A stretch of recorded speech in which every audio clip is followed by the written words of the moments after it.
At time of writing, the new expansion to the hit From Software game Elden Ring, Shadow of the Erdtree, has just been released.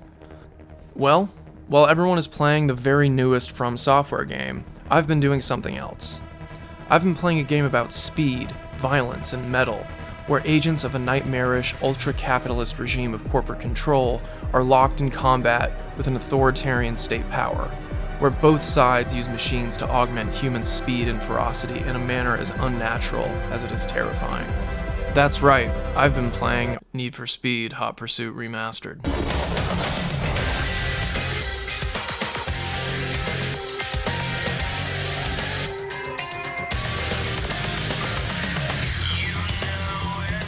God, this song fucking sucks. In all seriousness, I've been playing a lot of Need for Speed Hot Pursuit, specifically the 2020 remaster of the 2010 release of Need for Speed Hot Pursuit, which was itself named for the original Need for Speed Hot Pursuit, which came out in 1998. Anyway, I'm really looking forward to the 2030 release of the next Need for Speed Hot Pursuit, as well as the 2040 remaster of the 2030 Need for Speed Hot Pursuit, which is actually named for the 2020...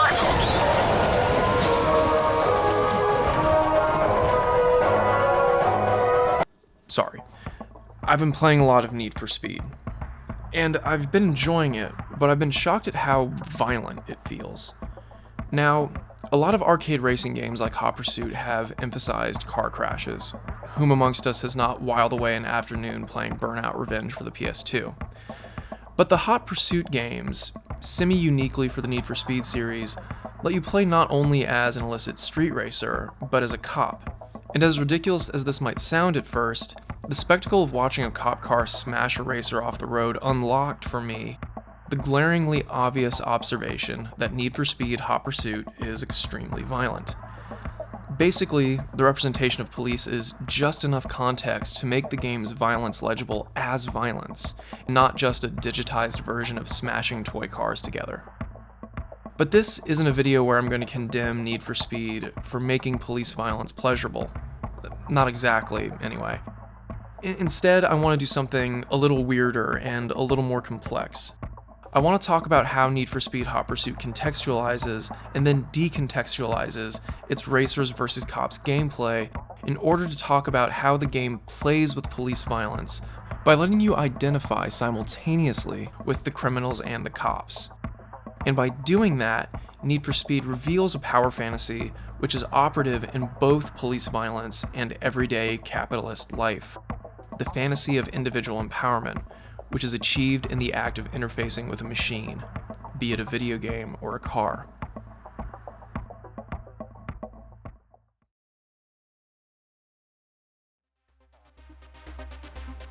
In some ways, Need for Speed Hot Pursuit is barely a racing game.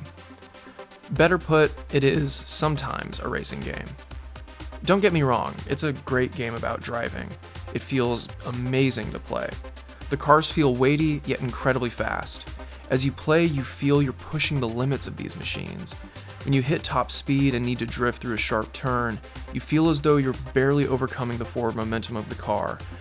That the system of the automobile itself is about to vibrate itself apart as you swing around the corner.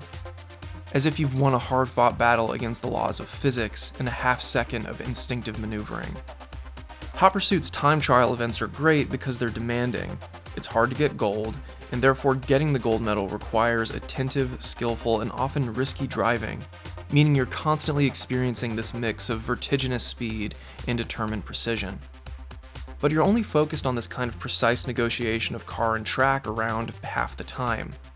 The other half of the time, you're either running races where you're being chased by cops, or you're playing as a cop who's trying to run down street racers. And even when you're playing as a street racer, where your ostensible goal is to come in first, you don't ever feel like you're really racing. Really what you're doing is something much closer to aerial dogfighting. As you race, you're using homing weapons, jamming enemy systems, dropping spike strips that are basically flares if the car is there trying to ram you, or missiles. And all the while, you're pulling off intricate maneuvers at unfathomable speeds. Hot Pursuit makes me feel more like a fighter pilot than any Ace Combat game ever has. But the context of this dogfighting is strange. Who are the militaries involved in this war? On the one side, there's the SCPD, the police department of the fictional Seacrest County where Hot Pursuit takes place. On the other side, we have a legion of men who look kinda like Steve Harwell circa 1999, all driving luxury cars very fast. There's no story per se to follow in Hot Pursuit, but there is the narrative arc of unlocking different events and unlocking cars. And that narrative arc basically tells the story of an arms race, where racers whiz through streets in increasingly fast cars, and police use increasingly fast and heavy cars and weapons to stop them, and the racers start using weapons of their own, and the police respond, and so on and so on. And by telling the story of an arms race, of a war being waged between two relatively even sides, Hot Pursuit does reproduce something real and vile about actual policing: the steady militarization of American police, a phenomenon which is ideologically, but not actually of course, justified through training regimens which teach cops to view citizens as potential enemy combatants rather than human beings they are employed to defend. Hot Pursuit's arms race narrative is a ludic justification of that kind of training. We need spike strip deploying helicopters because the street racers just unlocked turbo boosters. But listen to what I just said. While there is something ideologically grotesque about the justification for police militarization that I just described, there's also something ridiculous about it. And to be fair, I think Hot Pursuit leans into the ridiculousness in a way that seems somewhat self-aware. When you're playing as a cop and you run someone off the road, you'll hear radio chatter say something nonchalant like, "Subject ticketed," when you've just gotten through smashing the subject's car over a cliff. Ticket has been issued. That's my 50th ticket today. And that doesn't parse like cruelty to me, it's more like parody. Moreover, Hot Pursuit does not penalize you when you're playing as a cop for using civilian vehicles as props when you're taking down a racer. Endangering innocent lives is very much a tool in the toolkit of the SCPD, not an outcome to be avoided. And in that frankness, Hot Pursuit stops reading as a strictly reactionary representation of police violence. At least to me. Look, it's violent to be sure, but there's something weirdly honest in its violence. To see a representation of policing where the police are wrecking balls of semi-targeted violence is almost refreshing. I'll take this over some Tom Clancy-esque civilian protecting fantasy of precision and morality any day of the week. Something that contributes to my feeling that Hot Pursuit is not just a celebration of police violence is, of course, that you also play as a street racer who is at war with the cops. So you never get to fully identify with the police because you're asked to take on the role of their direct antagonist. You play both sides, and as a result you're loyal to neither. You are neither fully cop nor fully criminal, but instead a shapeshifter that identifies only with the car, only with the sensation of speed. And the summative effect is that the police violence in Need for Speed Hot Pursuit is both heavily contextualized as something analogous to real-world violence, but also completely decontextualized because it's a form of violence you neither fully identify with or fully oppose. I'd argue Hot Pursuit is doing something close to Top Gun Maverick. If you haven't seen it, Top Gun Maverick is an American military propaganda film where you never find out who the enemy is. The enemy is only ever referred to as the enemy. The enemy is your enemy. The enemy aircraft, enemy superior enemy aircraft. Top Gun Maverick is a film that cares much more about representing the sensations of airplane flight through the medium of the moving image than it does about telling a coherent war story. The film is a formal exercise rather than a political one. But it is a formal exercise that still can't be fully dissociated from the American war apparatus that it celebrates, even if it's really only celebrating how fast America's planes can go zoom. Need for Speed Hot Pursuit is doing something similar, using war machines as a groundwork for an aesthetic simulation of the sensation of speed. And appropriately enough, the Need for Speed series takes its name from the original Top Gun. What a nice coincidence that the two series would achieve similar aesthetic goals, albeit at different moments in their history. I feel the need for speed. Ow!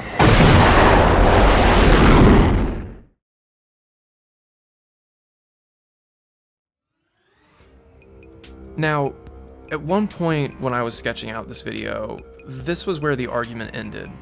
The goal was to demonstrate that Hot Pursuit, despite its minimal contextualization and focus on pure gameplay, was engaged in real-world issues in a way that was strange, worth pointing out, and ultimately ambivalent. The cops and criminals fantasy is weird because it is both the stuff of childhood play while also being one of the most important issues in American society. And Need for Speed Hot Pursuit was interesting to me because it took steps to nullify its own political content in the name of the pleasure of driving. But here's the thing. We should be critical of pleasure. A lot of things that are bad for us feel good, and that's especially true of the pleasures of gaming. So, I wanted to go one level deeper and ask the question, what pleasure undergirds the experience of both cop and criminal in Need for Speed Hot Pursuit? Well, we know the answer. It's there in the name, speed. Specifically, the sense of speed that comes from the experience of driving a car. And it is the specificity of the car as a vehicle that we need to observe, and that means we need to stop talking about Top Gun and dogfighting and flying for a minute. No matter if you're playing as a cop or a street racer, Hot Pursuit does this annoying thing, where as you're picking your car's paint job for your chosen event, you have to listen to this narrated marketing pitch for the car that you're driving. You have to hear about the number of cylinders, how wonderful it feels to drive, all of that shit.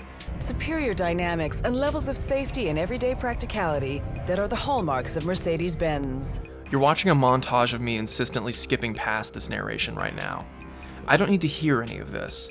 I'm never going to be able to afford any of these fucking cars. That's why I'm driving them in a video game. I don't need the goddamn sales pitch. As annoying as this narration is, it does a good job of reminding us of the obvious, that Hot Pursuit is asking us to take pleasure in the simulated use and consumption of a real luxury consumer good. Nice cars. And I know what you're thinking. Yes, obviously, this is a game about driving fucking cars. But the thing that's interesting is that the pleasure of driving unites both sides of the battle. That the experience of playing as an agent of state violence, the cops, and playing as someone resisting that state violence, a street racer, is the same thing. And that's worth analyzing a little bit. So we now have to ask the question, what is the pleasure of driving? Why does driving feel good? Even, and maybe especially, in a video game. In 1990, media studies scholar Margaret Morse published an essay titled The Ontology of Everyday Distraction. In this essay, Morse theorizes what she calls mobile subjectivity, a paradoxical experience of simultaneously being in motion and completely still. So, mobile subjectivity is created by television and by the automobile. When you're driving a car or watching TV, you're placed into two worlds simultaneously. One world, where your body is, and another, viewed through a pane of glass, that you partially project yourself onto. The paradox of mobile subjectivity occurs through the combination of two contradictory sensorial experiences, the motion that is happening on one side of the glass, and the stasis of your body on the other. Images whiz by on TV while you sit on your couch. The world whizzes by in your car while you sit completely still. This experience of being both still and mobile plunges people into what Morse calls non-space. Non-space is a kind of liminal zone where you're separated from the immediacy of real social life. Think about being trapped in your car during a traffic jam. Even though you're technically among a lot of people who are also trapped in their cars, every person is in their own personal bubble, kept separate from the other people stuck in traffic. Everyone is in their own non-space. However, being in non-space isn't debilitating or unsettling. As Morse argues, non-space actually contributes to a heightened sense of personal power. I'll quote here. In non-space, the body in motion is no longer a kinesthetic key to reality, for at the wheel of the automobile, or at the remote control of the television, engaged in small motor movements which have become highly skilled and automatic, it explores space as an inert mass, technically or electronically empowered with virtual or actual speed. Indeed, what we experience is not an erasure, circumvention, or fragmentation of the body, but its investment with a second and more powerful skin within which a core remains secure, intact, and at rest in a vortex of speed. So, driving a car, like using a TV remote, provides an experience where small movements are amplified, where we experience speed while remaining inert and safe. Mobile subjectivity, being in motion and yet still, is an experience of power with reduced risk and reduced physical stress. And what is a video game if not the combination of the TV and the automobile?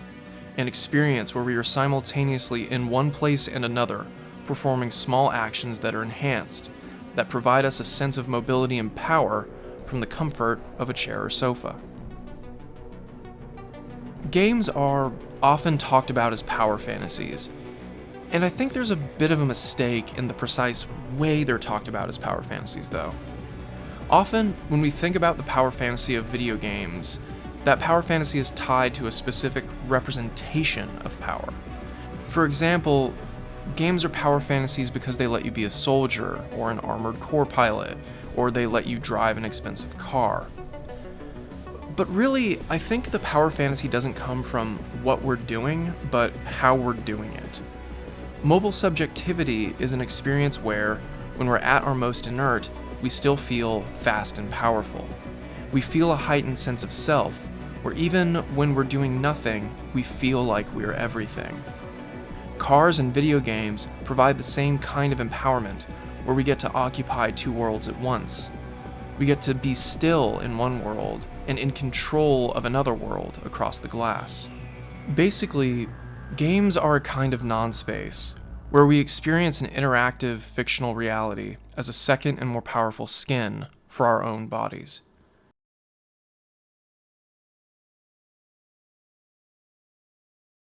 But why should we even be critical of this kind of individual empowerment? Well, there's a lot of reasons, but we're going to focus on the one most salient to our discussion of Need for Speed Hot Pursuit, which is how this form of empowerment is something that contributes to the use of automobiles as weapons for both police and civilians. Have you ever been driving fast along the highway and then encountered a traffic jam that slows you to a crawl? If you have, then you've experienced the strange interplay of constraint and power that automobiles provide. Cars give us a sense of speed and power that is contingent upon the presence of asphalt tracks, which constrain us by sending us through their predetermined routes. These predetermined routes make other people and their own cars into obstacles, further limitations. So cars empower us by doubly limiting us, making us subject to the constraints of the road and the other cars in our way. Cars simultaneously augment us while enclosing and imprisoning us.